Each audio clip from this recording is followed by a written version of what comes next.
Semisal tentang tsunami Aceh pada tahun 2004. Ternyata ada beberapa banyak penelitian yang mengatakan bahwa tsunami 2004 itu bukanlah tsunami yang terjadi karena kehendak alam. Siapa sangka, ternyata tsunami tahun 2004 di dalam buku ini dikatakan adalah rencana jahat dari kelompok-kelompok konspirasi dunia ini.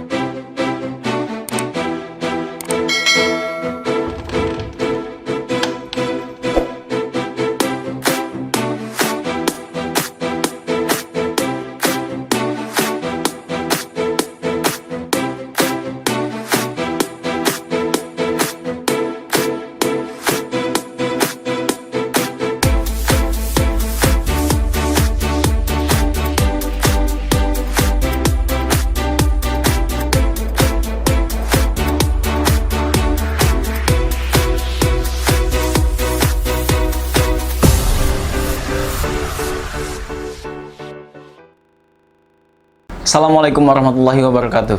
Selamat datang wahai hati dan pikiran di channel Astaman Ground. Semoga kalian semua sehat, raga dan tentu jiwanya yang paling penting. Teman sekalian, kita akan kembali lanjutkan pembahasan buku. Ini adalah ulasan buku kita yang keempat. Sebuah buku yang berisi hal-hal yang jarang dibicarakan, tetapi penting untuk kita ketahui. Sebuah novel yang tidak larut dalam romantisme percintaan, tetapi dia mengajak kita untuk lebih peka terhadap kehidupan. Sebuah buku yang tidak hanya berisi cerita belaka, tetapi ia membeberkan sebuah fakta. Sebuah makarya dari Rizky Ridiyasmara yang berjudul The Codex, Konspirasi Jahat di Atas Meja Makan Kita. Buku dengan tebal hampir 2 cm lebih ini memiliki 432 halaman. Novel yang dicetak oleh Salsabila Penerbit dari Al-Kautsar Group ini telah 5 kali cetak sejak tahun 2010 hingga tahun 2014. Sebuah novel yang isinya bukan hanya cerita, tetapi dia juga menyampaikan sebuah fakta-fakta ilmiah dan hasil-hasil penelitian. Berisi daftar nama-nama makanan yang berbahaya dan zat-zat pengawet yang beredar di pasaran. Sebuah novel yang juga berisi tentang daftar riwayat nama-nama peneliti yang meninggal secara tidak wajar. Teman-teman sekalian mungkin sudah biasa dengan cerita tentang perjalanan sepasang kekasih di acara-acara FTP atau novel-novel percintaan.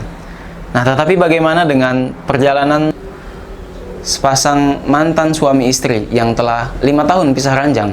Bukan tentang mengingat masa lalu mereka atau usaha mereka untuk rujuk kembali, melainkan upaya keduanya untuk menjaga sebuah microchip rahasia yang berisi hal-hal yang rahasia, mulai dari depopulation program sampai dengan nama-nama orang-orang yang terlibat di dalam program tersebut.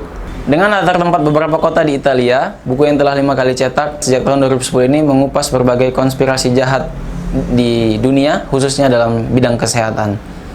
Dengan pemeran utamanya adalah Dr. Alda Adrina, seorang peneliti sekaligus doktor di Universitas Roma. Beliau mendapatkan amanah untuk menjaga sebuah microchip yang ditinggal oleh Profesor Panier, seorang profesor yang expert di bidang pengembangan senjata biologi dan kimia yang meninggal secara tak wajar. Nah, usaha Dr. Alda Adrina menjaga microchip ini tidaklah mudah. Dia menjadi sasaran pembunuhan oleh agen CIA. Maka daripada itu, dia mengontak mantan suaminya yang ada di kota Jakarta untuk melindunginya. Mantan suaminya ini adalah mantan sersan kepala dari satuan sniper di Australia. Sangat menarik sekali cerita di dalam buku ini untuk kita ketahui. Selain memang banyak hal informasi yang itu jarang dikemukakan di publik, cerita di dalam buku ini juga membuat decak kagum, penuh ketegangan, yang akan membuat kita ingin terus membacanya sampai habis. Seperti apa kelanjutan kisah yang ada di dalam buku ini. Sebagai contoh misalnya tentang depopulation program, sebuah program yang mungkin bagi kita hal yang tabu, tidak mungkin ada yang membicarakan hal ini. Ternyata di luar sana ada sekelompok orang yang ingin memusnahkan manusia, mereduksi populasi manusia.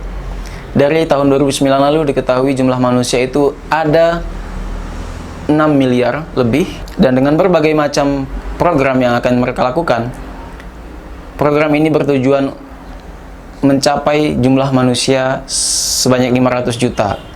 Itu artinya ada 5,6 miliar manusia yang ingin dimusnahkan. Kemudian apalagi hal yang jarang untuk dibicarakan? Semisal tentang tsunami Aceh pada tahun 2004. Ternyata ada beberapa banyak penelitian yang mengatakan bahwa tsunami 2004 itu bukanlah tsunami yang terjadi karena kehendak alam. Siapa sangka, ternyata tsunami tahun 2004 di dalam buku ini dikatakan adalah rencana jahat dari kelompok-kelompok konspirasi dunia ini.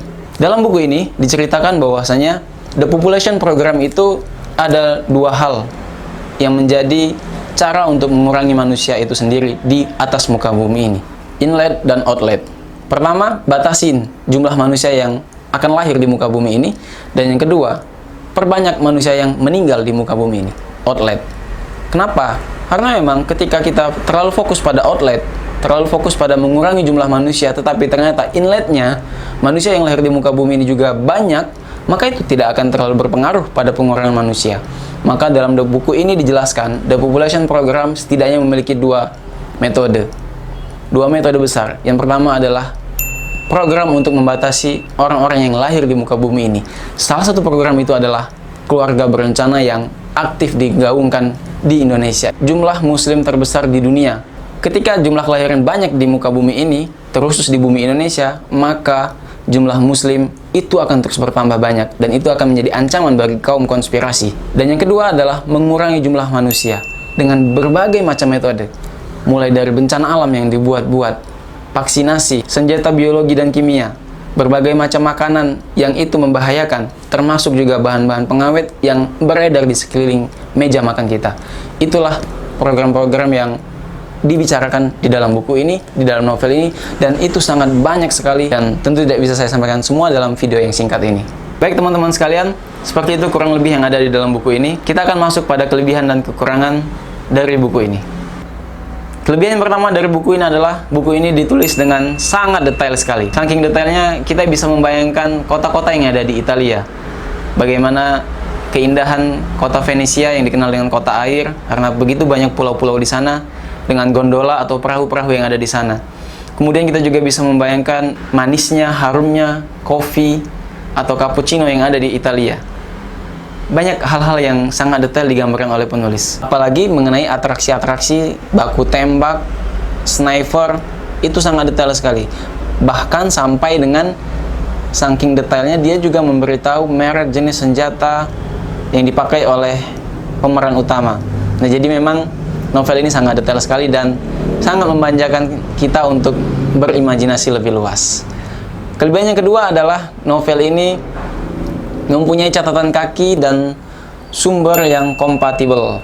Jadi, teman-teman yang tidak mengerti istilah yang ada di dalam buku ini bisa melihat catatan kaki dan bisa kemudian menyesuaikan dengan apa yang ada di dalam buku ini. Sehingga teman-teman bisa match dengan buku ini dan mulai kembali mengikuti alur dari buku ini. Sumber-sumber yang ada dalam buku ini juga bisa dipertanggungjawabkan. Penulis memberikan sumber yang sangat kompatibel, yang sangat rinci, dan bisa kita tengok, telusuri untuk mengetahui kebenaran dari sumber tersebut. Sehingga memang novel ini layaklah disebut sebagai novel ilmiah. Dan tentu, kelebihan yang ketiganya adalah novel ini mengangkat sebuah tema yang jarang sekali diangkat. Sebuah tema misterius yang membuat kita penasaran. Memberikan banyak informasi kepada kita untuk kita ketahui. Yaitu tema konspirasi jahat di atas meja makan kita. Seperti halnya program keluarga berencana. Itu sangat jarang sekali diangkat. Apa yang ada di balik program tersebut? Tujuan apa yang ingin dicapai? Atau mungkin vaksinasi yang sering kita dapatkan sejak kecil. Apa tujuan dari vaksinasi? Apakah tubuh kita memang tidak kuat? Apakah Tuhan memberikan tubuh kita dengan sangat lemah sehingga harus divaksin? Nah, itulah yang menjadi keunikan dari novel ini. Dia memberikan sebuah pengetahuan, sebuah tema yang jarang diangkat ada di buku ini. Itu tadi ada ketiga kelebihan utama yang menurut saya bisa dijadikan referensi teman-teman sebelum membeli novel ini dan membaca novel ini. Kita masuk ke kekurangan, karena memang kita harus seimbang dalam menilai sebuah buku, maka saya sampaikan juga kekurangan menurut versi saya. Kekurangan yang pertama adalah begitu banyak istilah-istilah ilmiah, istilah-istilah asing yang menurut saya susah untuk dimengerti dan butuh waktu beberapa jam bahkan untuk kita memahami istilah tersebut. Makanya ketika membaca buku ini kita tidak bisa cepat, harus pelan-pelan dan memang harus kita pahami betul sehingga kita bisa memahami makna dan apa yang ingin disampaikan penulis di dalam buku ini. Kekurangan yang kedua adalah buku ini tidak diperuntukkan untuk manusia-manusia melo. Kenapa?